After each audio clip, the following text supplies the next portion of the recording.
só sei quem é. Ó, nós estamos falando aqui dos cabelos, né? E realmente hoje o Vitor tá imbatível, pelo menos no começo do programa, porque eu até perguntei para ele aqui no Esquenta se tava só molhado ou se ele tinha mandado uma graxa na juba aí, mas tá só molhado, né, Vitor? Só uma olhada, só uma olhada. Até o final do programa já Até vai o final estar do programa a com gente outra vai forma. conhecer o seu potencial capilar, Isso. né? Mas não vamos falar muito desse tema não, porque eu sinto que não é muito de agrado do Xará e tal, mas beleza. Bom, Ah, não tem problema nenhum com isso, não. não tem nenhum problema, né, Xará? Dela. É isso aí. Xará, deixa eu só falar uma coisa. Tá um pouquinho longe o som. Então, porque não está funcionando aqui o microfone. Deixa eu tentar Não, fazer mas outra desse jeito coisa. que você falou Peraí. agora, com um pouquinho mais de Deixa eu, emoção. peraí. Ah, agora tá Você, melhor. você falou que estava ok, aí Mas eu. agora tá ótimo. Acho que você foi para trás aí e afastou um pouquinho. Fica mais inclinado para frente que fica tudo certo. Peraí, peraí. Peraí, vamos ver. Bom, enquanto a gente vai esperando, nós vamos ver aqui a nossa pauta de hoje. Bom, nós vamos falar sobre o Lula, que não tem como, né? Vamos falar sobre a manifestação da Paulista, uma vez que na semana passada a gente acabou não tendo a oportunidade de conversar. Vamos conversar aqui sobre ser contra ou a favor da anistia.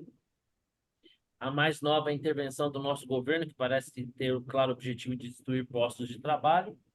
E por fim, né? Marcelo escreveu brilhantemente no mural dele, sempre despertando a mais profunda e mesquinha inveja sobre o tribunal racial aí que nós temos no Brasil hoje. Mas vamos falar aqui. Xará, vou começar por você, não tem como ser diferente, né? É, pelo menos para algumas pessoas, né? Lamentavelmente, deveria ser para todas. A fala do Lula, né? Comparando a guerra que está acontecendo em Israel, na faixa de Gaza, com o Holocausto, chocou muita gente.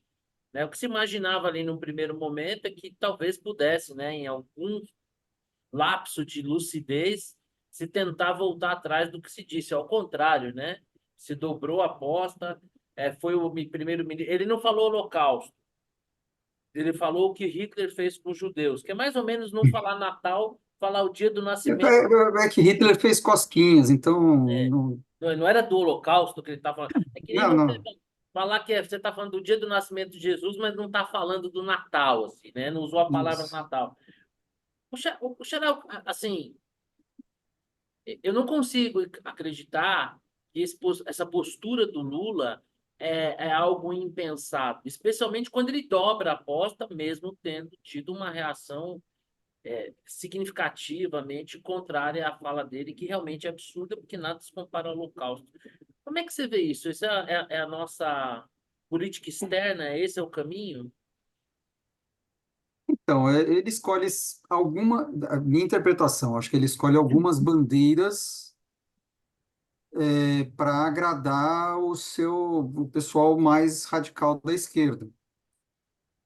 Você vê que ele não fala de outras coisas, né? Sei lá, podia falar de aborto, podia falar de, sei lá, qualquer outra coisa aí que fosse também apelativo para essa turma. Você acha que não guarda relação com o mérito da questão? Não, eu acho que sim. Não estou dizendo que ele não acredite nisso, né? Eu acho que ele acredita em tudo que ele está falando. Não acho que seja mise-en-scène. Acho que ele acredita de fato. Só que como, assim, tem outras coisas que ele acredita que ele provavelmente não fala por uma questão, né, de tática. Nesse caso, ele escolhe falar porque é um assunto distante, né? Tá falando da Palestina, tem, assim, tirando a gente, tirando, sei lá, o pessoal Globo News, o pessoal que discute essas coisas, eu acho que pega pouco na média popular, na média do afegão, né, que vive aqui. É fácil Então, apostar nesse discurso do opressor contra o oprimido, né? sim, faz parte do discurso da esquerda. Então, não sei, eu acho que é um assunto que ele escolhe dobrar a aposta, porque, primeiro, que ele acredita nisso, de fato, então não é algo impensado, e segundo, que acho que ele não perde muito voto com isso, né? Mas em Perde, relação. ele Diga. perde o voto dos judeus de esquerda. Isso, Constituição. Se isso, mude, exato, né? Não, exatamente. É concordo uma inteiramente. minoria. Mas, ô Vitor, deixa eu te fazer uma pergunta. Então, você acha que esse posicionamento do Lula diz muito mais respeito a jogar para a torcida, para o público interno, ou ele também representa uma guinada, um norte do nosso posicionamento enquanto nação perante as outras nações? Não, veja, ele representa, mas é que isso nunca não é uma novidade, essa pauta do, do sul do mundo que o Lula abraça. Não é uma novidade. Essa simpatia com ditaduras de esquerda, essa coisa toda. Esse é um assunto que, de fato, não tira voto. E ele, digamos assim, atende aos anseios dos caras mais radicais à esquerda, que pensam exatamente desse jeito. Não perde voto, é uma pauta de relações externas, não é muito cara ao povão, e ele vai continuar fazendo, e é isso. Assim, mas o nosso posicionamento é esse, como já tinha sido antes do tempo dele, né? Ser o rei da terceira divisão, enfim, essa coisa toda. Não é surpreendente, mas não é um negócio que de fato vá mudar ponteiro em termos de popularidade. A gente está pensando um negócio muito pragmaticamente, do ponto de vista de Custo mudar o político. rumo das coisas, não tem, né? Tem sim, assim, né? A gente se revolta, digamos que assim, a camada mais educada, vamos dizer, né? Não vai gostar, vai achar horroroso, tudo mais, mas como disse o Guto, o afegão médio tá nem aí para ele, nem sabe do que se trata o assunto e segue o jogo, né? E Infelizmente tem, é isso. É e, uma postura lamentável, mas é que ela não vai custar votos, né? e Não tem, e vejo tem que uma cerejinha, tem uma cerejinha do bolo aí, que, enfim, não custa nada, que é o fato do Netanyahu ser o chefe do governo de Israel, né? Quer dizer, ele isso, ele ainda é faz uma. Bolsonaro do Israel, né? Então Isso, ele ainda. exatamente. Então, se fosse outro primeiro-ministro, ele faria exatamente a mesma coisa, não é por causa do Netanyahu. Mas não Mas o teria fato esse do bônus. Netanyahu ajuda, tem um bônus, óbvio. Fazer uma contraposição a um cara impopular na esquerda, né? Mas você tem um plus adicional a mais aí, né? Ô, Nora, parece que a gente caminha para um consenso que, em termos de votos do público interno, o posicionamento chocante do Lula, né, e mais chocante ainda da quantidade de gente que apoia ele, não muda muito. Mas a forma do mundo perceber o Brasil, será que muda? Então, eu acho que pode piorar um pouco, porque é o seguinte, o Lula tem essa mania de pregar para convertido, tá? Essa é aquela política do Celso Amorim, de tudo, tá? Eu acho que assim, eles gostam de ouvir as próprias palmas, e as palmas daquele grupinho que eles têm, tá? Então, eles sempre pregam para os convertidos. Eles não se arriscam em territórios assim, pouco mais Tipo em a areia rua, né? movediça. Tipo Claro, assim, tá. ir na padaria, no boteco. Não, não, para quê, né? Para que você vai se arriscar, né? Então, assim, está sempre num terreno assim controlado. Então, o sujeito fez um pronunciamento na Etiópia, tá? Onde tinha vários representantes de países e nações árabes, tá? Ou de países muçulmanos, pelo menos. E um pouco antes de uma reunião do G20. De novo, ele fez um discurso lá fora, mas o público dele era. Lembre-se, isso foi antes da manifestação pró-Bolsonaro e foi antes da reunião do G20. Minha opinião, o que que ele estava esperando? Apoio de alguns dirigentes do G20, de novo, tá? Estava jogando com o público errado, tá? Mas isso não é novidade e das nações africanas. Nem as nações africanas apoiaram, assim, teve um país, acho que a República Centro-Africana, que fez alguma moção de apoio, assim, mas mesmo assim muito timidamente, do G20, ninguém, tá? E ele voltou, saiu da Etiópia como tinha chegado, tá? Sem nenhum apoio para isso. A manifestação na Paulista bombou, tá? Foi um sucesso, e não aconteceu absolutamente nada quanto a essa. Aí nós só perdemos um pouquinho mais de pontos com a comunidade internacional. Quem apoiou? O presidente da Colômbia fez uma notinha assim, apoiando coisa que já se sabia, o Petros Ele ele vai expulsou o sair. diplomata de Israel da colônia, né? Guerrilheiro Então, terrorista, né? E esperar o quê? é, então, O lobo e, conhece lobo, né? e o ex-presidente da Bolívia, tá? O Evo Morales, né? Então, essas foram assim, as manifestações. Aqui, nem o Boric do Chile, que é de esquerda, apoiou nada, tá? Então, assim, de novo, enquanto ele continuar pregando para convertidos, ele vai ter as palmas daquele mesmo público que aplaude, não conquista ninguém e ainda corre o risco de perder aqueles que são um pouquinho mais neutros. Ou seja, mais do mesmo outra vez. É, Nada diferente. eu concordo com o Vitor, com o Marcelo, que realmente acho que o impacto eleitoral ele é mínimo, mas eu acho que a gente manda um sinal para o mundo de como nação, né? Não como Ah, povo, mas como Estado, né? que não é ruim. Eu acho que o povo de Israel sabe que Lula não representa o pensamento majoritário brasileiro, mas eu acho que isso de alguma maneira nos desgasta perante o mundo, né? Eu acho que a gente, diante do que está acontecendo em Israel, o mundo se divide ali entre os países democráticos mais civilizados, né? Unânimes em condenar é, o ataque do Hamas, ainda que pontualmente possam ser críticos às ações de Israel, mas dentro de uma perspectiva que não cabe a mínima comparação com o Holocausto, como o Lula fez. E para que se tenha uma ideia, Marcelo até havia comentado com a gente que estava escrevendo um pouco sobre isso, né? Quando a ONU faz um depoimento dizendo sobre as atrocidades que o Hamas cometeu, né, no dia 7 de outubro, justamente a ONU, que não é nada imparcial em relação a Israel, aliás, ao contrário, né?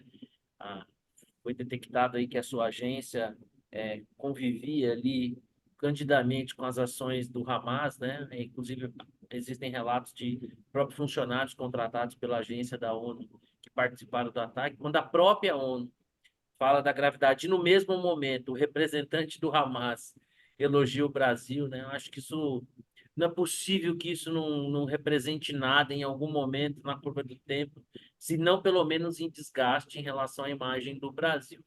Mas como o Lula não está nem aí para nada, né? Porque ele é onipotente, ele é onipresente, ele pode tudo. Nessa semana, no melhor estilo Mussolini, ele disse, né, criticando a Vale, que as empresas devem seguir o governo, Xará. E aí, Xará, eu coloquei no meu mural no Facebook, né? Benito Mussolini da Silva, né? Cara, a gente Benito morre e não vê tudo, Mussolula, Xará. né? Benito Mussolula.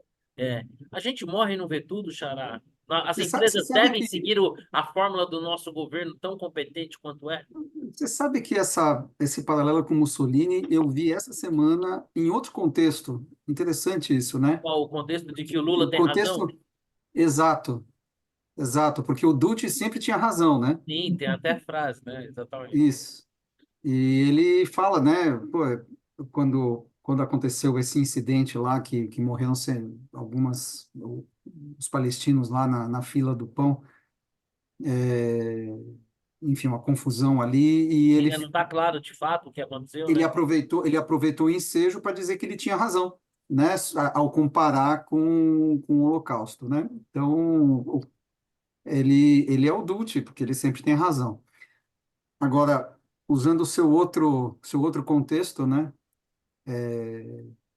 tudo tem que ser função, tudo tem que girar em torno do Estado, né? O Estado é o condottiere, né? Liderado, obviamente, Pelo pelo Dutti. pelo Duce, né? Pelo Führer, eu ia falar. Enfim, natural, né? Novamente, nenhuma surpresa, zero. Aliás, para não dizer zero, esse é um assunto que talvez ele pudesse ser um pouco mais contido, né? Porque isso envolve interesses econômicos, que, enfim, ele deve estar numa maré de autoconfiança tão grande. Ah, tem embriagado O pelo PIB, poder, né? o PIB está surpreendendo para cima, a inflação está caindo, enfim, a economia não está indo tão mal quanto se imaginava um ano atrás. Então ele deve estar numa maré de confiança, então ele acha que ele pode eventualmente colocar as asas para fora. É interessante porque ele sempre foi visto, né, como um cara pragmático, né? Não, o Lula é pragmático, ele é um cara que no final do dia sabe o que dá certo, sabe o que dá errado, ele acaba fazendo a coisa certa, Ele tal. sabe fazer política. Então ele, enfim, ele fala as coisas, mas no final faz outra, né? E aí você pode esperar alguma coisa. Ouvi Só isso de que muitos cornos da Faria Lima. isso, exato, exato. Cansei de ouvir também. Só que você vai vendo que ele só não faz porque ele não pode, não é porque ele não queira, né? Ele tem limitações institucionais, enfim, tem lei, né? De repente tem uma lei que não pode, né, fazer Puta intervenção. saco, né? Só que, só que o fato de você falar já introduz uma incerteza, porque é o Estado, né? O Estado é poderoso, você tem vários instrumentos. Se quiser encher o saco da Vale, você vai conseguir. Quiser encher o saco da Eletrobras, você vai conseguir, né? Então, os empresários, eles sempre ficam com o pé atrás, falam assim, bom, eu não vou aqui provocar, né? Então, tanto é assim que uma parte do conselho de administração da Vale tá parado, né? Você não consegue avançar na questão da sucessão do atual CEO, né? Que seria uma coisa absolutamente normal, mas não é. Então, isso acaba, claro, você E paralisando obviamente, né? decisões, enfim, é ruim, E diminui obviamente PIB. a intenção desse governo não é emplacar um presidente da Vale para que ele haja no sentido de gerar o maior valor possível para os seus acionistas, né? Para isso, você não precisa, né? Se for para isso, é o que eu sempre digo.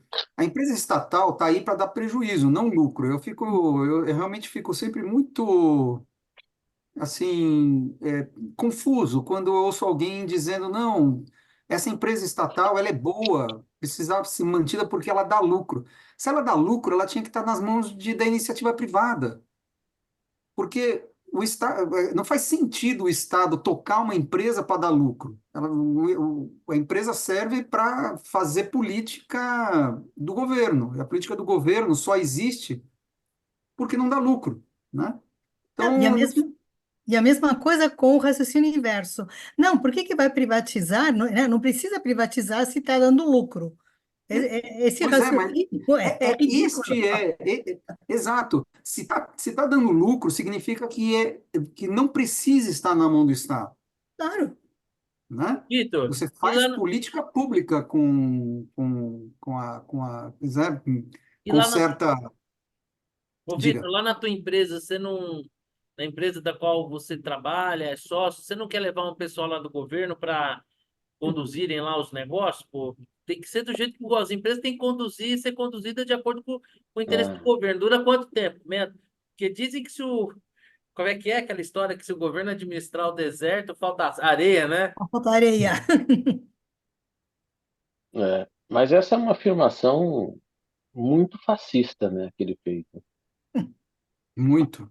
É totalmente. Assim, Mussolini dizia, tudo dentro nada do fora do Estado, Estado, nada fora tudo do pelo Estado, Estado, nada contra o Estado.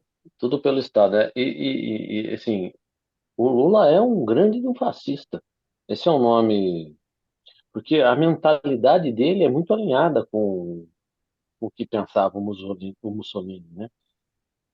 Toda essa questão sindical, né? Agora está querendo criar A sindicato. própria simpatia do Getúlio Vargas, que quase nos colocou no lado Então, errado da assim, guerra, e a própria simpatia Lula do Lula é pelo Getúlio, né?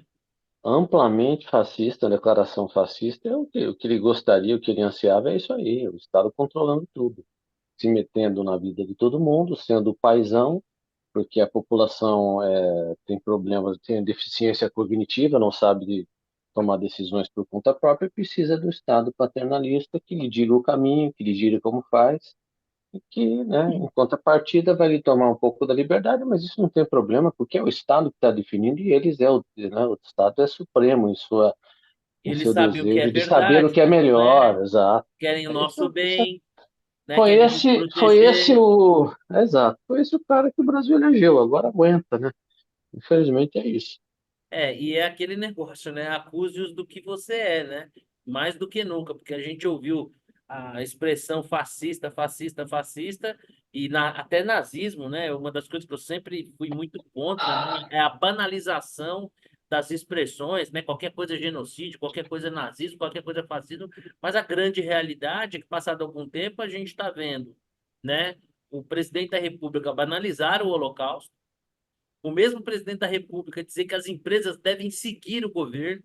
Quer dizer, não tem nada mais nazista, não tem nada mais fascista do que isso, né? Aqueles que dizem defender a democracia, na verdade, não defendem porcaria nenhuma, porque a democracia não é só a prevalência da vontade da maioria, mas o respeito, né, à opinião da minoria. Então a gente tem aí uma verdadeira caça às bruxas aí com o governo querendo, e o governo, quando eu digo governo, na verdade essa parceria, né, executivo Simbiose. judiciário, né, tentando estabelecer o que que é a verdade, né, e nos proteger dos malvadões que nos enganam aí, que nos manipulam. Então, realmente, é, assim, é quase irônico, né? É tragicômico a fala do Lula, né?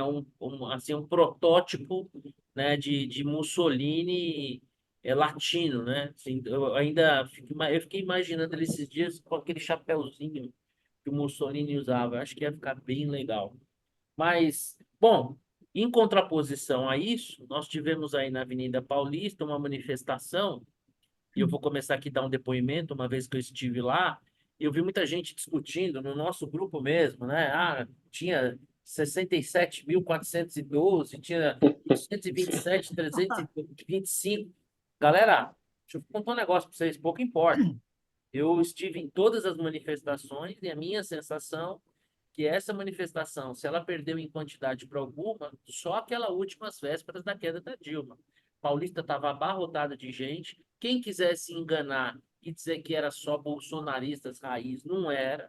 Acho que você tinha uma gama enorme de pessoas ali, né, catalisando um sentimento que vai desde essa postura absurda do governo brasileiro em relação à questão de Israel, né, a própria questão da atuação do Supremo Tribunal Federal. E assim, eu acho que existem algumas perspectivas, umas possíveis para a gente analisar esse movimento, e eu queria propor isso aqui para vocês. Primeiro, eu queria ouvir aí de cada um de vocês o que eu chamei de fator Tarcísio, né? Tarcísio foi uma figura relevante e presente lá, né? E eu vou começar de novo pelo Xará, porque esses dias nós conversávamos sobre essa capacidade, né, que o Tarcísio tem de, ao mesmo tempo, se portar como governador e interagir com o presidente da República, né, sem magoar o sentimento dos bolsonaristas mais radicais, a começar pelo próprio Bolsonaro. Como é que você viu, Xará, a participação do Tarcísio nessa manifestação e, particularmente, essa capacidade dele política de se equilibrar nisso aí, ainda que ele se declare fiel ao presidente, mas que ele consiga politicamente transitar aí? É interessante. O Tarcísio não só foi, como foi o único governador que discursou, né? Exatamente. Então, e assim, ele de fato me chamou a atenção. Ele, veja, por muito menos, quando a gente viu, por exemplo, o Moro cumprimentando o Flávio Dino, né? Entre risadas, tal. O Tarcísio cumprimentou o Lula em mais de Sim, uma ocasião, aqui em Santos, muito efusivamente. recentemente, né? Exatamente. Exato, né?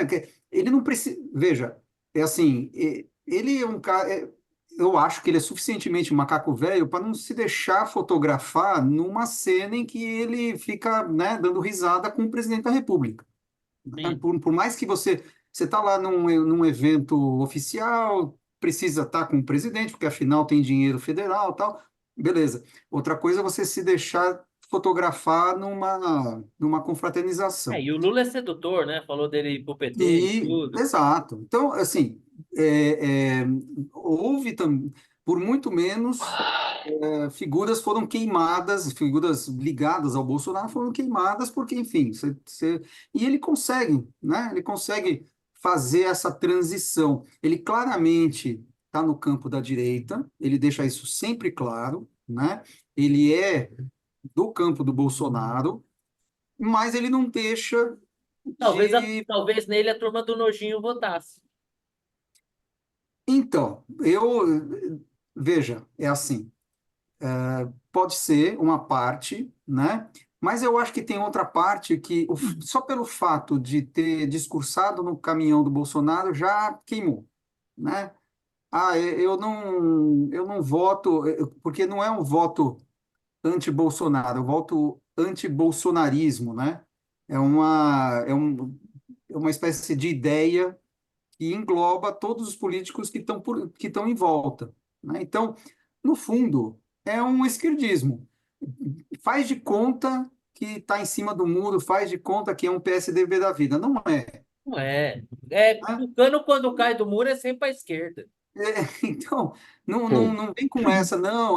Se eu Engana tivesse ninguém. um candidato liberal, o candidato liberal tal é o Fernando Henrique, né?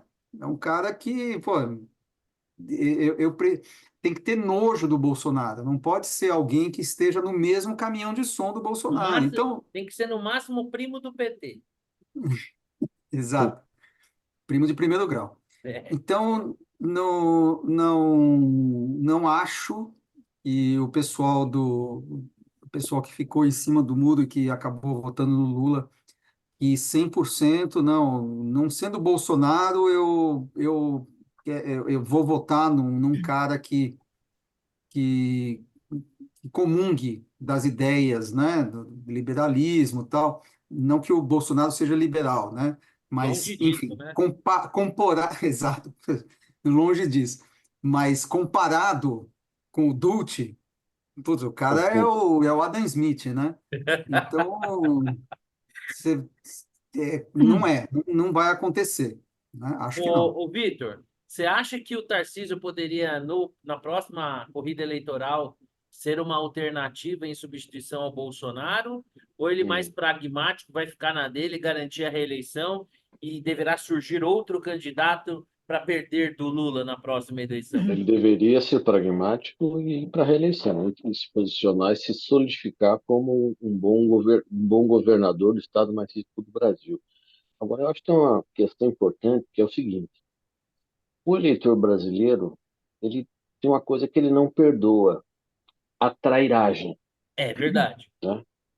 A trairagem, por exemplo, você pode o Dória é um cara que foi alçado às chamas Judas, do né? inferno por ser traíra, É, a né? gente Ele é foi, cristão, né? né? O Judas, meu, vamos malhar Ele ele no foi sapato traíra. de aleluia. O Moro, pela forma com que ele saiu do governo, ele também teve um label de traíra. Ele poderia ter saído de outra forma. Do jeito que ele saiu atirando, É, obviamente mesmo que perdeu aconteça, muito cacife, mesmo que perdeu muito aconteça com a turma cacife do eleitoral, MBL, né?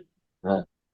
Então, assim, eu acho que aí já não é uma coisa personificada, né? Mas o que acontece? Então, assim, você não pode dizer que o Tarcísio é traíra. Ele está lá, meu, ele tá lá no campo. Agora, ele tem se posicionado bem, porque ele é governador também. Então, veja, ele não perde votos, essa questão de trairagem não perde. Se ninguém pode questionar o apoio dele, assim, goste ou não, ele está nesse campo e ele não é traíra. Eu acho que ele não perde voto. Agora, vai ganhar voto do pessoal do Nojinho? Uma parte. Mas veja, com o tempo passando, tem que está no segundo ano de mandato. Imagine que você terá 8 anos de mandato como governador. Você constrói uma história aí, entendeu? Eu acho que tem condição de construir, pavimentar uma bela história e ser, em 8 anos, um Uma candidato alternativa. viável desse lado. Em Não 4, eu contra o diria que Lula. E vantagem, não contra o não Lula. contra o Lula, exatamente. Então, eu acho que ele está plantando isso. Eu não faria esse movimento, jamais esse movimento ao lado Dória, de querer se Queimou a antecipar, largada, né? queimar a Abanado. largada, né? Tipo, vai se candidata à reeleição, reeleição certa, né? E um bom governador se reelege. Então, assim, eu acho que está fazendo bem feito esse papel. E acho que num horizonte de 8 anos, essa pecha de é bolsonarista, isso aqui, isso desaparece. Pô. 8 anos é muito tempo, né? 7 anos daqui a 7 anos. Então, imagine, 7 anos atrás, a gente estava em 2017. Bolsonaro nem existia como um candidato, estava começando a aparecer, né? Tipo, olha o que aconteceu em 7 anos. Então, acho que tem muito chão pela frente. Acho que ele é um cara Agora realmente tem uma dúvida astuto. técnica. Tem uma dúvida técnica. O Bolsonaro teve seus direitos políticos cassados, ele não vai poder se candidatar. É por 8 anos, não é? Até Sim. 2030. Até 2030. Portanto, na eleição de 2030, ele pode voltar a se candidatar. É, tem chão até lá, né? E ele também vai estar bem mais velho, né? Eu não sei se ele Enfim, dura só tudo para. isso, mas dura em termos políticos, né? Não sei se politicamente Mas uma ele coisa a tem gente essa. tem que admitir, né?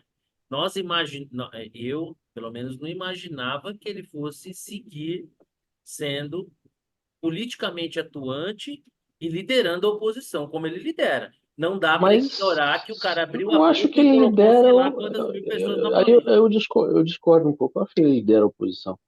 Eu acho que o governo atual é que não tira ele do holofote exatamente para criar essa polarização. E aí, obviamente, ele, em sua própria defesa, acaba gerando esse movimento todo. É um bicho Mas não papão. vejo. Não vejo Não isso sei. como um Eu, movimento de oposição. eu, É, sinceramente, acho que eu confesso a vocês que o Xará disse certa vez, eu concordo plenamente, que o Bolsonaro era politicamente preguiçoso. Não fosse isso, teria criado seu partido, coisa que ele não fez até hoje, né? Então, assim, ele tem uma certa ojeriza política a operacionalidade da política em si. Mas eu confesso uma certa surpresa, porque eu achei que, assim, passada a eleição, ele não iria ocupar esse papel, não traria para si esse papel, e queira, não queira, a gente não pode ignorar a quantidade de gente que esse cara colocou na não rua. vejo, Ninguém mas hoje essa. consegue fazer isso. Não, mas essa questão do engajamento ele tem. Se ele não tivesse sendo importunado, eu acho que ele estaria bem isolado, entendeu? Porque ele está lá. Acho que Não ele está tiram ele do latindo porque está isolamento. sendo cutucado. Sem dúvida nenhuma, eu tenho essa convicção. E aí, você também. Bom, primeiro eu quero ouvir de você, Nora, assim como ouvi do Marcelo e do Vitor, qual é a sua percepção em relação ao papel do Tarcísio nesse evento? E a gente já pode até voltar com você mesmo, nos dizendo, além disso, qual que você entende ser a relevância dessa manifestação? Tem gente que diz que não interessa quantas pessoas foram, não vai mudar absolutamente nada. Tem gente que acha que é absolutamente relevante porque não consegue enxergar um outro político que tivesse essa capacidade de mobilização popular. Então, fazendo uma dobradinha aí, tipo aquela virada da piscina, né? Você já fala o que você acha do Bate Tarcísio não. e já volta com isso. Então, duas coisas. Uma, eu acho assim, o Tarcísio, ao contrário do que se acha do Lula, o Tarcísio, sim, eu vejo ele pragmático e eu vejo ele um hábil negociador. O Lula já foi isso, tá? Há muito tempo que ele deixou de ser. Para mim, ele deixou de ser quando ele tentou negociar que a Dilma não fosse empichada, inclusive com um talão de cheque bem gordinho, para fazer o que ele quisesse e ele não conseguiu, tá? Então, aí para mim já ficou bem claro que ele já era uma sombra do que ele tinha sido. Então, assim, estou vendo o Tarcísio bem hábil nesse ponto, tá? Eu acho interessante. Agora, por outro lado, me preocupa que agora o Bolsonaro está tentando convencer o Tarcísio a sair do Republicanos e ir para o PL. Me parece areia movediça isso, tá?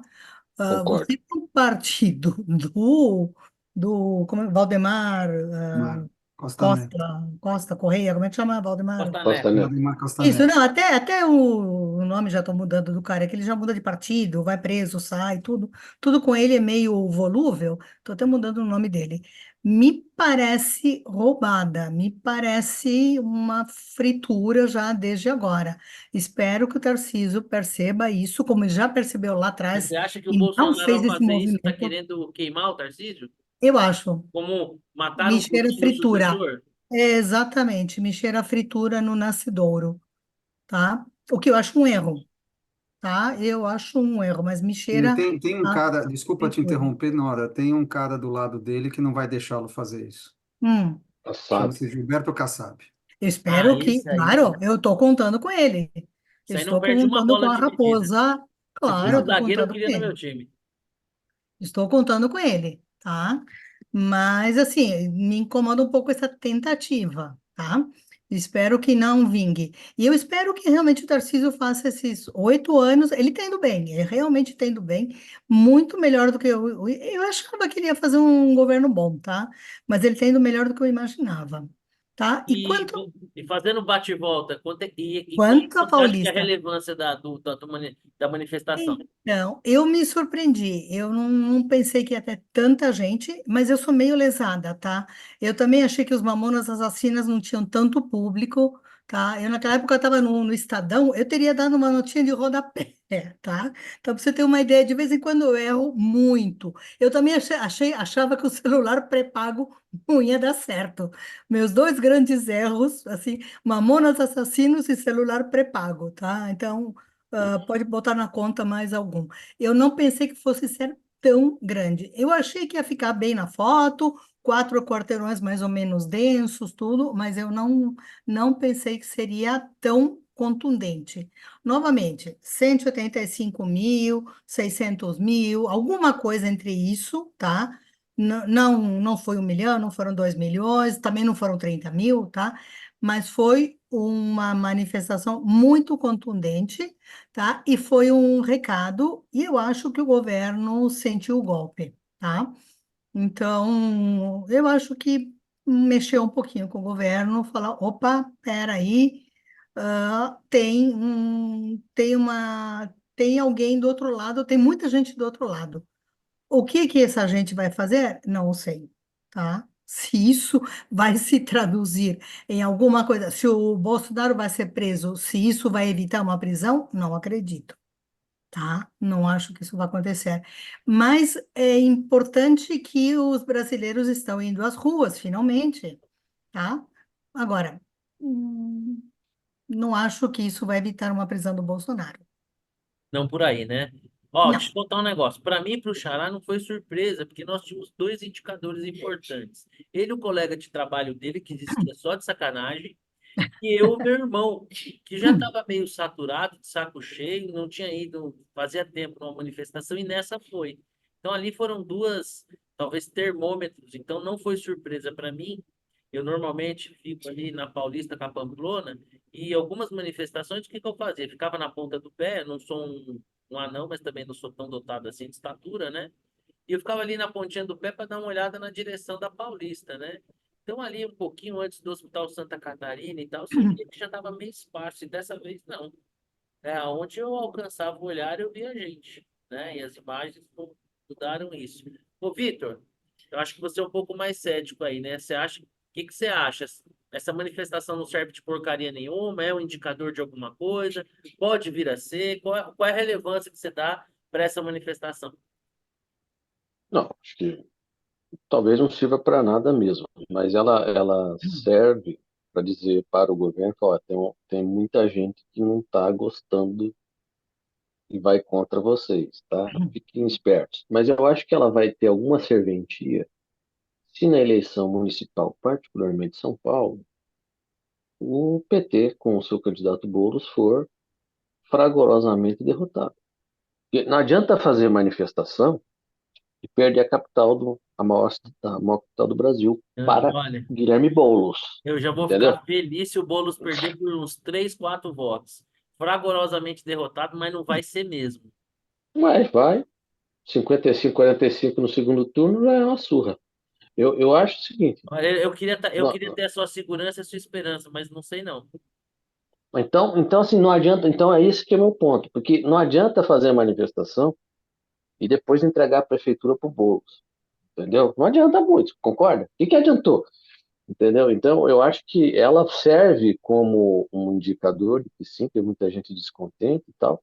Acho até que podia ser um embrião de futuras manifestações contra o Lula, apesar que ele não é um ser impopular assim, né? Mas bem que poderia ser. Acho que aí já fico aqui no terreno A do torcida? desejo da torcida, que isso não vai acontecer. Mas eu acho que o único elemento político importante para acontecer esse ano são as eleições municipais. E assim, as eleições municipais, elas não são tão relacionadas ao governo federal. Essa que é a Elas são verdade, muito né? locais, né? Porém, a de São Paulo será. Ó, A o de São Lula Paulo disse que a será. eleição de São Paulo é a disputa dele com o Bolsonaro, né? Então, aí que nós vamos ver se essa Precisa avisar o manifestação é Ricardo Nunes, relevante ou né? não. Que não acha tanto assim, né? Pois é, mas assim, no final do dia será um candidato do Lula e um outro, né? Então, se realmente essa manifestação foi para valer e foi relevante, ela deveria ser um indicativo que a cidade de São Paulo não vai colocar o Guilherme Boulos na prefeitura. Se colocar, eu te vou dizer, não valeu de nada. E Tipo, aí, talvez Xará, tire o Bolsonaro da cadeia. você acha que assim como o Vitor, o resultado da eleição da prefeitura vai ser uma primeira medida do quão relevante é ou não foi essa manifestação? Na verdade, isso.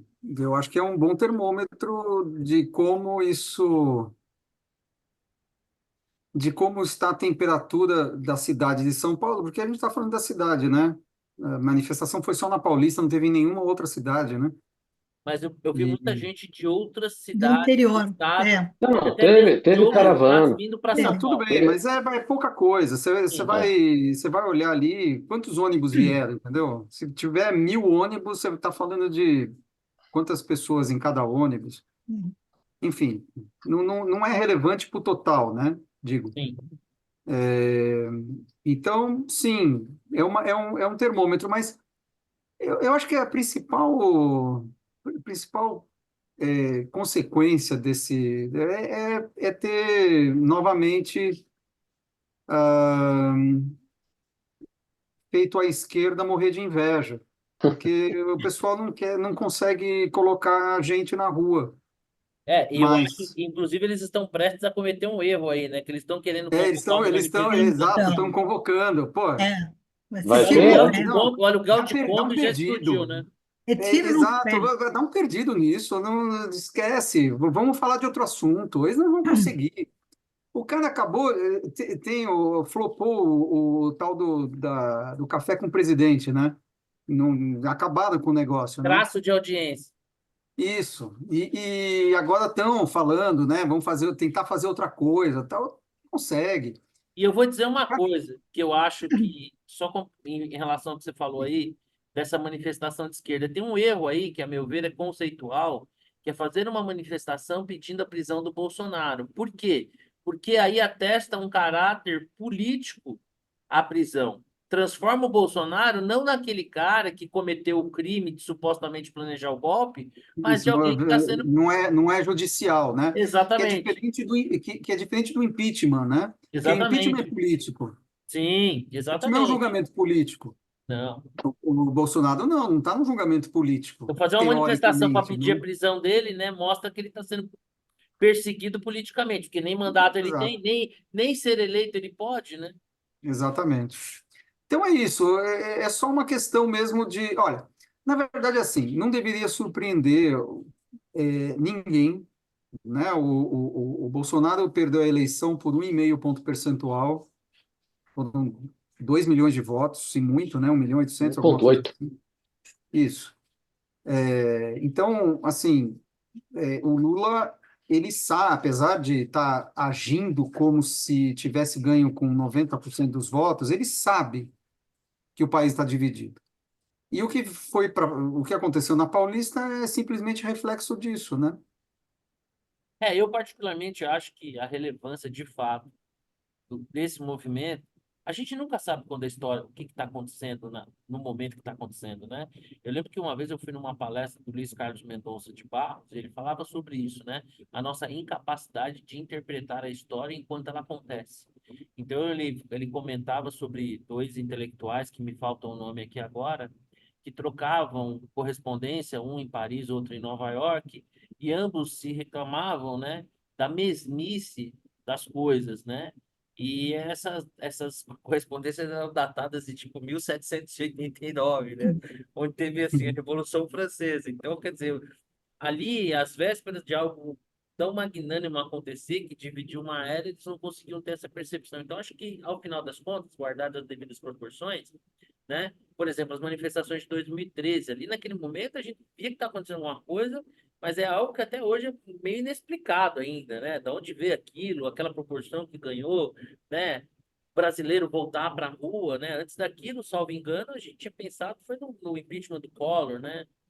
Não teve antes daquilo, e, quer dizer, quanto tempo o brasileiro estava bem tocado. Então, eu tenho a sensação que a gente vai saber de fato o que essa manifestação na Paulista representou mais para frente. De fato, Bolsonaro perdeu a eleição com uma margem muito pouca, mas eu confesso que eu fui, assim, às vésperas do movimento, na medida que a coisa foi ganhando proporção, no dia eu não fui surpreso, fiquei surpreso, mas eu fiquei surpreso por ele ter conseguido levar tanta gente para a rua. Hoje, por exemplo, a esquerda contando com todo o apoio estatal, com todo o aparelho de sindicatos, com os próprios eleitores do Lula, afinal de contas, foi o Lula que ganhou a eleição, talvez não conseguissem, provavelmente não conseguirão, e se tentarem fazer uma manifestação, acho que vai ser um erro grande, porque inevitavelmente haverá uma comparação, e tendo essa comparação, não vai ser vantajosa para a esquerda. Mas eu acho que, de fato, a relevância disso, talvez o primeiro indicador seja mesmo o resultado da eleição da prefeitura, mas acho que a gente vai precisar de mais tempo para entender. Bom, nessa manifestação, o Bolsonaro fez um discurso. E aí eu queria começar aqui pelo Vitor, né, do que ele ouviu, assim, qual foi a impressão que você ficou do discurso do Bolsonaro? Surpreendeu ou não? Foi na medida? Foi no tom? Mandou um recado entre linhas? O que que você viu ali? Foi um discurso instruído, né? Bem morno, temperatura baixa. Qualquer coisa que ele falasse ali iria depor contra ele, né? Foi um discurso para os bolsonaristas mais Radicais. ferrenhos, foi um discurso tchutchuca. Mas eu diria que foi um discurso adequado. Talvez, se ele tivesse tido uma postura mais moderada ao longo do, sei lá, mais calada e mais moderada ao longo do período final de governo, talvez ele tivesse vencido a eleição, né? Mas Então, aí não seria Bolsonaro, né? Exatamente. não seria Bolsonaro, mas poderia estar presidente. Agora ele é Bolsonaro e está na situação que está. Então, eu acho que assim, essa questão de se adaptar É um grande ao mérito, né? momento, isso aí ele não tem, né? Então, beleza, vai morrer Bolsonaro, mas perdeu a eleição, né? Então tem essa questão aí, né? Ah, o cara é autêntico. É autêntico, perdeu a eleição por ser autêntico. Poderia fazer uma adaptação, não fez, agora ele fez.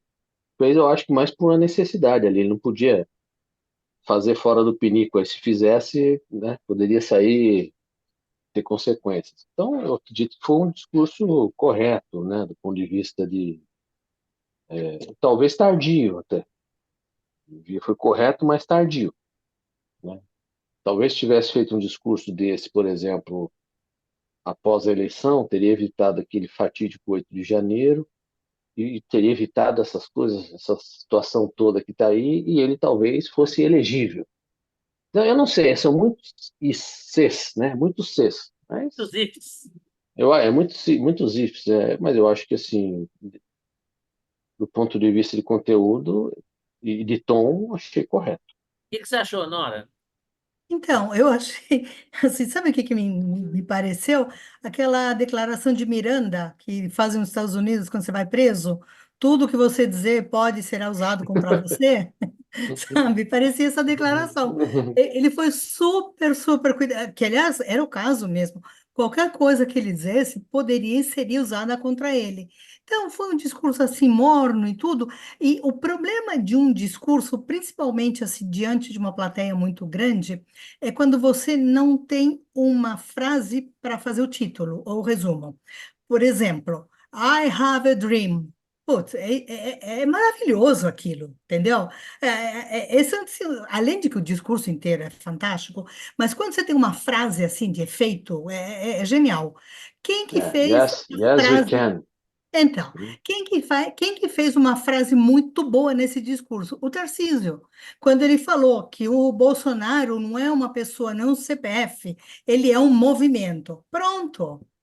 Essa foi genial. Para mim, assim, a melhor de todo mundo que passou ali em cima daquele trio elétrico, caminhão, whatever, o melhor discurso foi do Tarcísio, que, assim, não fez com que o Bolsonaro fosse preso também, claro, porque também você tem que tomar esse cuidado, mas fez assim, ele conseguiu uma frase que foi perfeita e que teve apelo popular. E é uma frase que, assim, quando você pega um discurso, ainda mais assim, de improviso e com tanta gente, e você consegue resumir numa frase assim, o discurso valeu. E você, Xará, o que que achou aí do discurso do Bolsonaro? Tava com o rabo entre as pernas, foi no ponto, foi um discurso de estadista. Qual que é a sua impressão? Eu vou sacar a carta Glória Pires e dizer que eu não tenho condições de opinar, porque eu não ouvi o discurso. Eu só peguei algumas análises tal, enfim, é basicamente isso que o Vitor disse, né? Quer dizer, que foi um discurso insosso. E mesmo nesse discurso insosso, é, membros do STF fizeram chegar na Acharam? imprensa, né, esse negócio que ele falou da minuta do golpe pode ser usado contra, mesmo num discurso de morno para frio, né? Então você imagina, Você né, vê.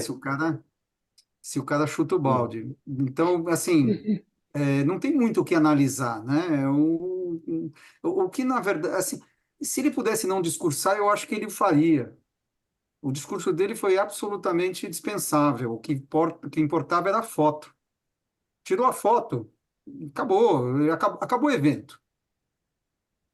Eu vou, com toda a devida vênia, discordar um pouquinho do voto do relator, que eu acho o seguinte: o Bolsonaro ele foi eleito e perdeu a eleição por ser Bolsonaro, né? Quando é que o Lula, depois de inúmeras eleições, perder inúmeras eleições, ele ganhou? Quando ele virou o Lulinha Paz e Amor, né? Que foi o que o Victor falou, foi a capacidade de se adaptar, né? Ou quem sobrevive na natureza não é o fodão, né? É o cara que consegue se adaptar.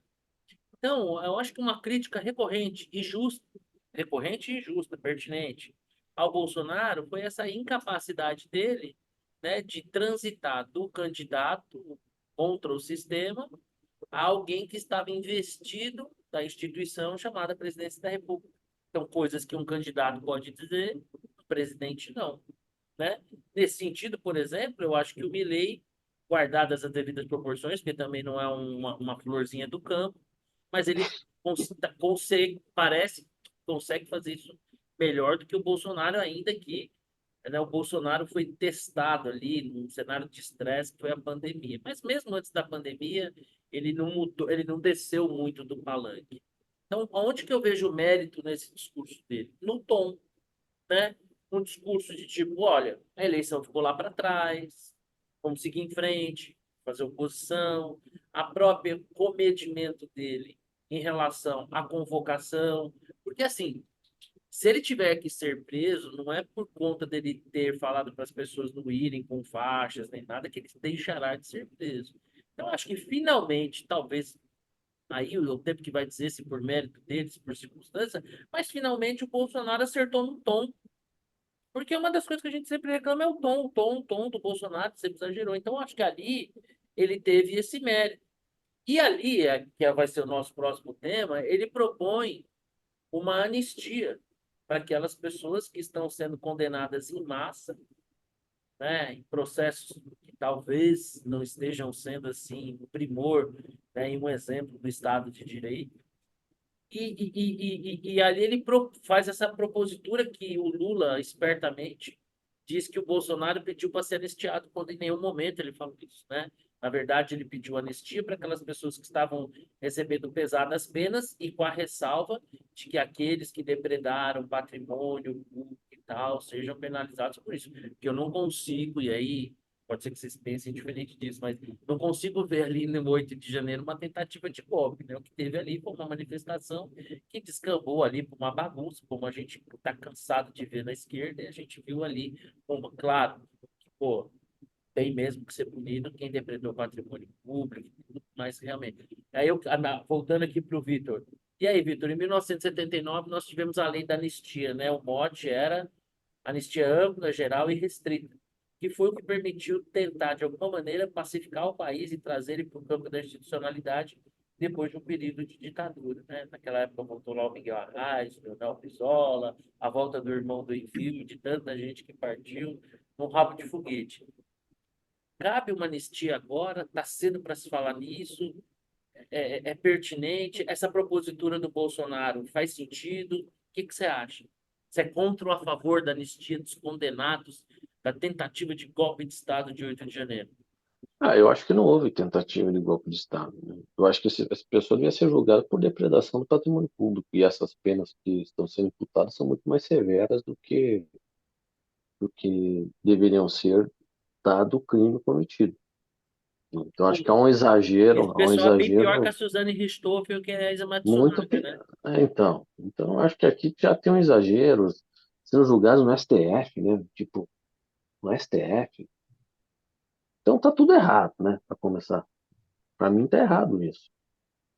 Porque tentativa de golpe com as velhinhas do Zap, eu não, realmente não compro essa tese. São arruaceiros, baderneiros, depredados, sim, tem que pagar por isso, sim. Mas bota lá, qual que é a pena, né? O cara que depredou a estátua do Borba Gato, o que aconteceu com ele? É a mesma coisa. Tá no palanque com o ministro dos Direitos Humanos. Então, pronto. Então, aí você já viu. Essa é a comparação, né? Mas, enfim, No palanque não, no carro alegórico. é, eu acho que é uma tentativa válida, mas para mim, esse processo está todo viciado. Está completamente equivocado do ponto de vista de enquadramento das pessoas, né? Completamente injusto. Então, nesse sentido, até pode fazer falar de anistia, mas pô, a anistia seria. Aqui no Brasil isso já não é possível, né? Seria reconhecer que houve um crime de tentativa de golpe. Não teve nada disso na minha cabeça, isso não se encaixa, né? Eu acho que assim, eu não daria anistia para quem depredou o patrimônio público, vai lá e pague pelo que fez, né? Mas aí, qual é o crime? É esse, não é tentativa de golpe.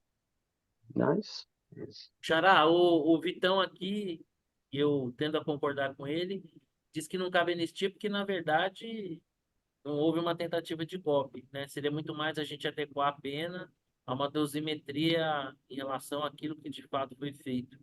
É, essa proposta do Bolsonaro de uma anistia, como é que você vê? Qual é a sua percepção em relação a isso? Então, agora pensando, parece meio um tiro no pé, né? Parece uma autoconfissão. Porque o paralelo que se faz é justamente essa anistia de 79, que o contexto da anistia de 79 era justamente anistiar ambos os lados, né? Em Os geral, ampla, geral e militares, restrita. isso. Então você tinha lá os militares, e tanto que a esquerda reclama até hoje, né, que não foram punidos por conta de tudo que fizeram, tal, o aparelho repressivo do Estado e tudo mais, e aqueles que lutavam contra o sistema também foram anistiados. Então houve uma anistia, se enterrou o passado para construir alguma coisa sobre a anistia. A hora que você usa o termo, na verdade você está lembrando essa história, você está fazendo um paralelo com essa história Está e colocando você esse está pessoal na condição de subliminarmente. subversivo. Exatamente. Pô, então, são subversivos, e são é caras isso. que estão lutando contra. E aí tentaram um golpe e agora nós É vamos isso. anistiá-los, como aconteceu no passado. Tá vestindo a carapuça, né? Exato, vestiu a carapuça. Parece meio um tiro no pé. Efetivamente, se você falasse assim, olha, isso que o Vitor falou. Tá errado, não são golpistas, eles depredaram patrimônio, tem que pagar e tal, o crime tá errado, tá no STF, na verdade deveria estar na primeira instância. Isso é uma coisa. Outra coisa é usar a palavra anistia. O termo, no estrito senso da língua portuguesa, está correto. Mas no Brasil e nesse contexto, ao ser usado assim, realmente leva a uma conexão imediata à anistia lá de 79, que tinha um teor totalmente político e que, de fato, colocava de um lado torturadores e do outro lado sequestradores e terroristas, né? gente que cometeu crime, né? Enquanto que trazer esse mesmo substantivo, né, para cá, traz a mesma ordem de grandeza que, a meu ver, não teve mesmo, né? Bastaria ter tido julgamentos seguindo o que prevê, né, o arcabouço jurídico, né, e não essa conotação política que ganhou. O que que você acha, Nora, dessa ideia de uma anistia? Então, tem essa questão, nós vamos fazer o quê? Nós vamos apegar à forma, o que foi feito, a palavra, mas tem uma outra coisa também que me incomoda muito nisso tudo. A gente está escutando há um par de anos, inclusive os ministros do Supremo, que o Brasil é recordista em encarceramentos, em processos não julgados, e nós temos hoje, essas pessoas estão, uma boa parte ainda não foi julgada, continua presa há mais de um ano. A pessoa não teve nem direito à saidinha, sendo que a saidinha agora está sendo defendida como algo importante para a ressocialização das pessoas. Teve gente que foi condenada a 30 anos, tá? Não teve nem direito à saidinha, não tem, como é que eu posso dizer? Outra das teses, inclusive do prerrogativas e tudo, que você não deve misturar, inclusive viciados em drogas, você não deveriam ser encarcerados, porque aí eles vão se misturar com traficantes e com bandidos, e eles vão sair piores do que entraram. Gente, então, estas velhinhas do Zap e tudo vão sair o quê? Vai ser um monte de traficante, assassino, assaltante de banco e tudo. Então, quer dizer, o mesmo princípio não serve para essas pessoas que estão presas até hoje? Volta naquela história de que não importa o quê, importa o quem, né? Quem, exatamente. Então, assim, esse discurso, então, não se sustenta. Novamente, então, Eu não, acho não que não serve. Nesse caso, né, nesse momento, quando o Bolsonaro falou em anistia, ele falou para o seu próprio público, né? Entendeu? Mas eu Sim, acho que o instrumento, como o Vitor falou muito bem, não seria esse. Bastaria um julgamento não, justo, a não. possibilidade de se recorrer, né? Agora você vê Não seria, cidadãos mas eu comuns. acho também que ele poderia insistir nessa questão de, bom, então, já que o Supremo diz que nós somos recordistas em encarceramento, é o caso de encarcerar essas pessoas? Segundo, que tal julgarem essas pessoas? Terceiro, por que que nós vamos misturar pessoas que quebraram o relógio lá de Dom Pedro ou de não sei quem, tá? Quebraram vidros e tudo, vamos misturar com assassinos, traficantes, com tudo isso daí? Ou vamos dar. Vamos lá, por que não? Penas alternativas. Se eles defendem isso para traficante meia-boca, Exato. por que não para quem quebrou uma antiguidade? Sei lá. Exatamente. Bom, é o seguinte, ó. Nós estamos com 1h08 de bate-papo. Para não prolongar muito mais, nós ainda temos dois assuntos apetitosos para falarmos. Eu vou propor o seguinte: que a questão do Uber e do iFood, a gente dê mais uma semaninha para ver se surgem novidades e que a gente fale aqui desse tribunal racial que nós testemunhamos nessa semana, né? A deputada do estado de Minas Gerais, Duda Salembert, Duda Salembert, ela se assumiu mulher em 2014, né? E o deputado Nicolas Ferreira, também de Minas Gerais, foi processado por chamar a deputada que nasceu, que é um homem biológico, mas que se entende como mulher, por ele. E isso rendeu um processo.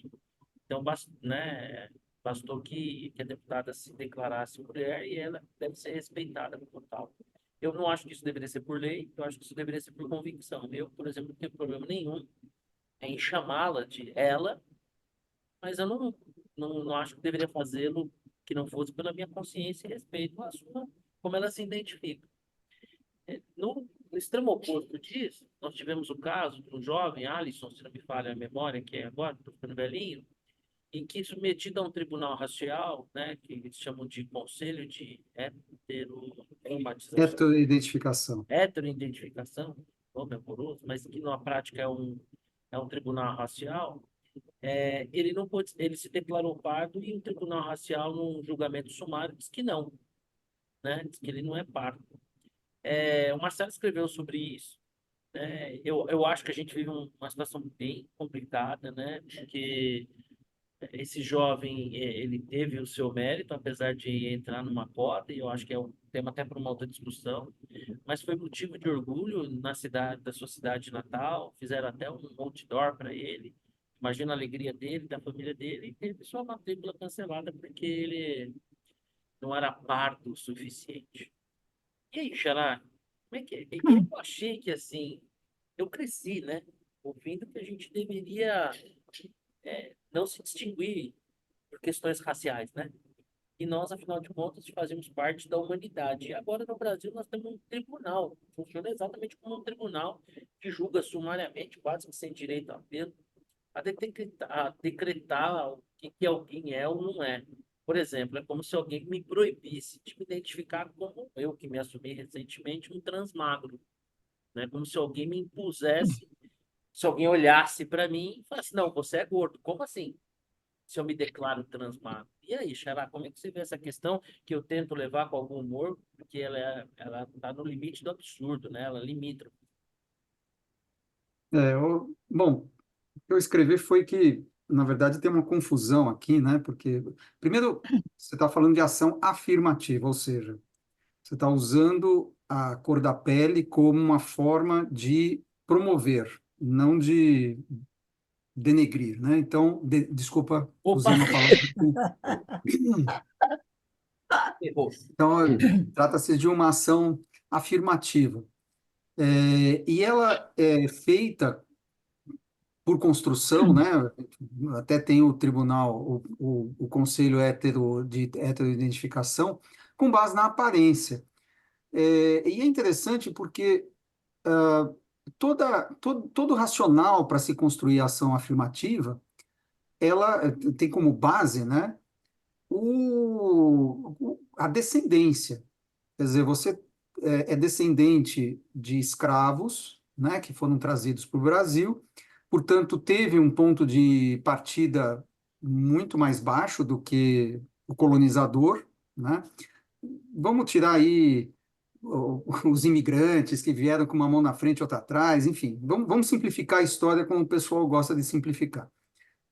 E aí você parte de trás, o que é uma verdade, e, portanto, os descendentes, as gerações que vão se sucedendo, como partiram muito de trás, elas precisam ter um empurrão. Então, todo racional ele é feito com base na descendência. Então, os descendentes de escravos têm mais, precisam ter mais estímulos, enfim, serem favorecidos. Só que se é por isso, você faz um exame de DNA. Teu exame de DNA indicar que você é descendente, eu tenho 1% de sangue de escravo, de negro. Então, você já pertence, já é uma geração que pertence a A esse... Isaura, por exemplo, teria direito de ser cotista, né?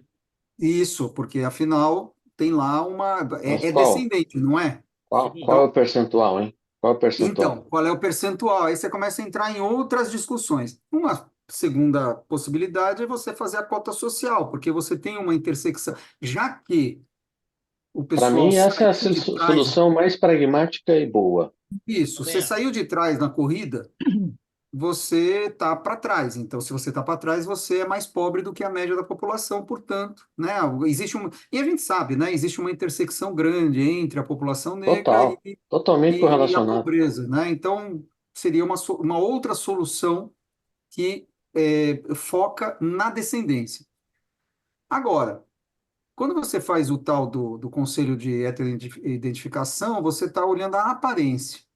E aí parte de um outro pressuposto, que é o seguinte: a cor da sua pele, ela é um impeditivo para você galgar posições na sociedade.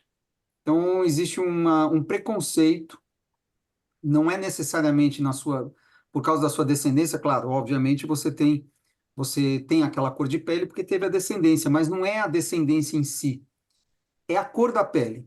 Porque a cor da pele, eu vou dar um exemplo prosaico que eu acho que talvez vocês tenham vivido. Enfim, eu estava há muitos anos, né? Estava na catraca do meu prédio de escritório, né? No meu escritório, no saguão.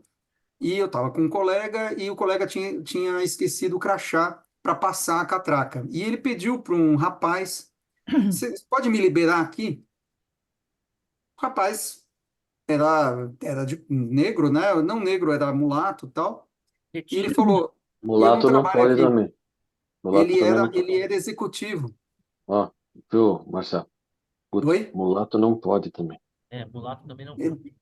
Então, desculpa, eu não sei como chamar, mas enfim, o fato é que ele foi chamado por causa da cor da pele, porque ele foi confundido com o porteiro, né, com o vigia, enfim. Então, efetivamente existe, né, existe um tratamento diferenciado por parte de policiais, enfim, a gente sabe disso. Então, existe um problema. O tal do tribunal racial, ele tenta mitigar este problema, não o problema da descendência, né? Porque o problema da descendência eu teria que resolver de outra maneira, seja por DNA, seja por cota social, enfim. E aí você cria essa confusão, porque você está defendendo as cotas por causa da descendência, mas você julga por conta da aparência. Então são dois conceitos diferentes, Que, na verdade, nada misturados. mais é do que replicar o preconceito, né? Julgar pela aparência.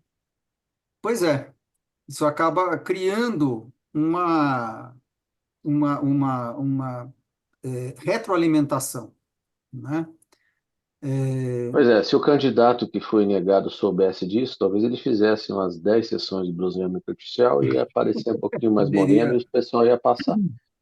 A grande exato. questão, eu acho que é o problema, veja, esse rapaz, ele poderia ter um irmão gêmeo, por exemplo, que tivesse um tom de pele mais escuro, sendo ele pardo, Eu né? acho Ele que pode teve, ser um pouco inclusive, mais um claro. caso assim de irmãos gêmeos em que E um aí, foi e como é outro que você não. justifica, né? Mas É um é negócio meio ridículo. por isso tem o problema. Você está querendo resolver um problema que surge por causa da descendência de escravos através da aparência, num país absolutamente miscigenado.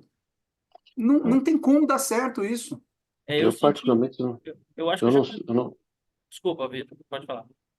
não, é que eu não sei exatamente como estão definidas essas cotas, as leis das cotas, etc. Eu acho que a cota social ela resolveria isso. Social. O cara veio de escola pública, então quer fazer um. Acho que há um debate sobre a validade, né? Porque se perpetuar a solução correta disso é você, de fato, melhorar o ensino básico público, mas, né? E, Como aliás, era solução onde o Estado temporária e deveria tal. concentrar seu esforço, É, né? Não como no ensino solução universitário. temporária e tal, então você tem toda essa discussão. Mas eu acho que isso resolveria, porque, de fato, essa questão por aparência é uma coisa bizarra. E a questão da descendência, pô, eu acho, qual é o percentual, então, do DNA que vai, né? Né? Eu Então, tenho, eu tenho 2% que vem de Gabão. 2%. Tá valendo ou não? 2 é muito, é pouco, mas tem 2%. Se E aí? eu, no meu caso, talvez acordar com o cabelo, não, mas acordar a pele e a napa poderia ser uma diferença. E você, Nora, o que que acha dessas? Que assim, no final das contas, assim, é algo terrível, mas que é tão surreal que a gente acaba tratando e ganha um viés cômico, né? Porque de tão Então, inocente que é, né? Então, eu acho que eu estou naquela dimensão paralela que eu não entendi ainda. Concordo totalmente com o Gutermann, porque assim, é tão surreal que eu não consigo nem comentar, porque assim, serve para você se autodeclarar uma coisa, mas não serve para outra. Quer dizer, ou você estabelece um critério científico, mas aí tem que valer para tudo. Então, você tem cromossomo X ou cromossomo Y? Vamos E não mexe nisso, julgar. não, que vai dar uma confusão lascada. Então, vamos julgar aí pela ciência ou não? Vamos estabelecer um parâmetro. X% de sangue negro serve ou não? Ou então deixamos que cada um se declare, mas assim, o que você não pode é ficar assim, usando um parâmetro para uma coisa, outro para outra, e que depois uma junta de duas, três pessoas olhem assim, então, ou vão fazer o quê? Vão medir o nariz? Não sei. é isso que eles fazem. Então, A espessura do lábio, né? É surreal, é surreal. E imagina com esse monte de plástica que tem agora, a mulherada fica tudo assim. Como é que vai fazer? eu acho que assim é um retrocesso, né?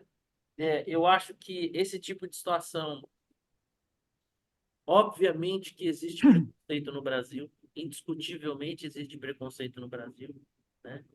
Não, Mas, isso a eu não meu nego. ver, não se compara com o que era, por exemplo, o regime da apartheid na África do Sul, ou mesmo a tensão racial que existe nos Estados Unidos, né? Mas, obviamente, que existe um preconceito que está incutido até de forma inconsciente em todos os pontos, né? Eu faço aqui uma confissão, uma meia-culpa. Eu estava na cidade do Cabo, na África do Sul, e eram umas 6 horas da tarde, as ruas estavam começando ficando vazias, e eu estava andando, e daqui a pouco vieram 3 caras, obviamente negros, né? Eu estava lá na África do Sul, afinal de contas, eu estava no Japão, na China, né? E eu fiquei com aquela sensação, e depois eu me dei conta, falei, cara, eram 3 trabalhadores que estavam voltando para casa.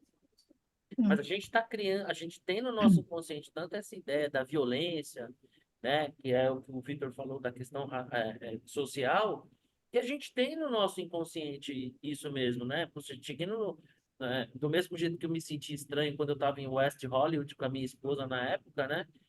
Nós éramos os dois únicos heterossexuais do lugar. E era uma sensação super estranha, você ser o diferente da história. Foi a mesma coisa que eu senti no aeroporto de Joanesburgo, né? Então, de fato, existe preconceito que está enraizado na gente, às vezes a gente não se dá nem conta que está em toda a sociedade, mas ao mesmo tempo a gente não tem essa tensão racial que muitas vezes querem impor, e em situações como essa, eu acho que são deploráveis, né? E eu fico no limite pensando assim no desapontamento desse menino, né? De alguém dizer para ele que ele não é aquilo que ele crê que ele é, né? Então, assim, se você não tem um critério científico objetivo, e aí você abre margem para que esse mesmo critério seja aplicado para outras situações, talvez por isso não se adote esse critério, mas criar essa ideia de que um grupo ali, por vídeo, de forma sumária, possa decretar quem é ou não é aquilo, isso ou aquilo, né, é realmente, assim, muito assustador. Bom, o nosso papo tá ótimo, né? Mas a gente está caminhando quase para 1 hora e meia de bate-papo. Então, eu queria aí, se alguém tem, começar pela Nora, até para ser cavalheirista, tem alguma bola dentro, uma bola fora, uma sugestão. Não, bem rapidinho, bem rapidinho. Bola dentro, o G20, que se recusou a fazer aquela nota de encerramento do pessoal de economia, porque, e aí a Alemanha que bateu o pé, eles queriam incluir a expressão guerra contra a Ucrânia. Obviamente, a Rússia não quis colocar isso, e aí a Alemanha, liderando outros países, falaram assim: não, se for assim, nós não aceitamos, e não saiu nota nenhuma. Aliás, mais um fiasco do Brasil, porque não teve nota alguma, nem da reunião de economia, nem da de chanceleres, tá? Então, mais uma questão de nanismo diplomático, tá? Duas reuniões que não deram em absolutamente nada. Aliás, essa do G20 lá querendo taxar os super ricos de novo, mas enfim, essa não vou nem falar mais nada. Bola super fora. Bola dentro não tem nenhuma e recomendação tenho duas. Uma, assistir Zona de Interesse, fantástico. Acabou comigo aquele dia, no dia seguinte, mas vale muito a pena. E outra, ainda falando em cotas e tudo isso, um filme que é incrivelmente bom nesse sentido. American Fiction, tá? Tá no Amazon Prime. É uma pancada justamente nessas questões assim de identitarismo. Vale muito, muito a pena ver, tá?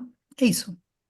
E você, Xará, sua bola dentro, sua bola fora e sua dica.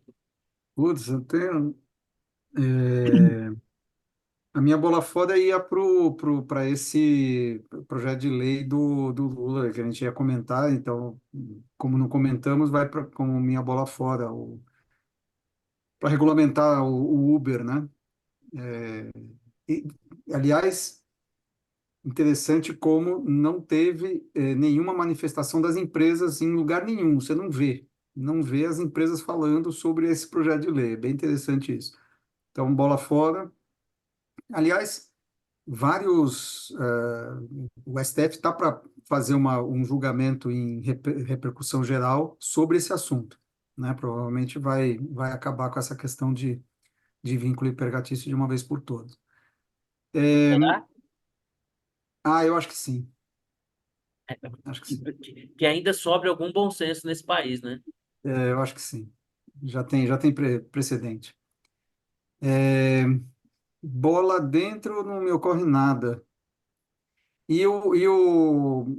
Minha dica era o American Fiction. Também gostou?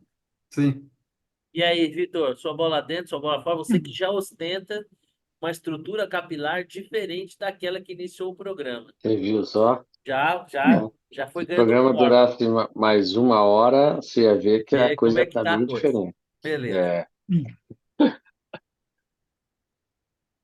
putz, eu não tô sem bola. Nem esses filmes que eles falaram eu consegui assistir. Eu tô realmente sem bola. Vou passar essa. Então vamos lá. Bom, a minha bola fora vai para todo e qualquer ministro de qualquer Suprema Corte que se manifeste através da imprensa sobre temas sobre os quais poderá julgar. Isso deveria ser quase que uma obviedade, né? Mas é incrível que no Brasil nós estamos no país das obviedades, né? Então, a minha bola fora vai para ministros que se manifestam sobre temas que podem julgar fora dos autos, né? E a minha bola dentro vai para a Suprema Quase todos, quase sempre, né? é, a minha bola dentro vai para a Suprema Corte Americana pela sua decisão unânime, né? Parece que alguns órgãos de imprensa preferiram destacar a maioria conservadora da Suprema Corte Americana, quase que omitindo que o resultado foi são unânime. 9 conservadores, né? Então, assim, para quem não sabe, democracia é isso aí, né? Quando os juízes, independente das suas preferências, da sua ideologia, julgam à luz da lei, né? Então, a minha bola dentro. E eu não vou dar nenhuma dica, mas eu vou fazer um agradecimento público aqui. Vou contar aqui uma intimidade minha e do Xará. Marcelo é uma Ixi, das pessoas mais lúcidas e equilibradas que eu conheço. E nessa semana a gente teve uma troca de mensagens, assim, porque eu confesso que às vezes eu tenho muita dificuldade de entender assim o comportamento de algumas pessoas. E o Xará funcionou quase como um psicanalista, né? E fez ponderações muito razoáveis que me fizeram pensar assim, e talvez, se não aceitar totalmente, mas entender uma certa mecânica do que leva as pessoas para determinadas opiniões e convicções. Então, aqui eu quero deixar de público um agradecimento, primeiro pela paciência e segundo pela generosidade dele de compartilhar tanta sabedoria, tanta lucidez. Não por acaso eu sou mais que me considero, tomo a liberdade de me considerar mais que um amigo, também um fã. Então, Xará, hoje não tem dica, mas tem obrigado, tá bom? você sabe que eu te amo. O amor é recíproco. E o amor da amizade é bom porque amizade é amor que nunca acaba. Bom, fica com Isso. Deus e semana que vem a gente está aí. Um abração. Valeu.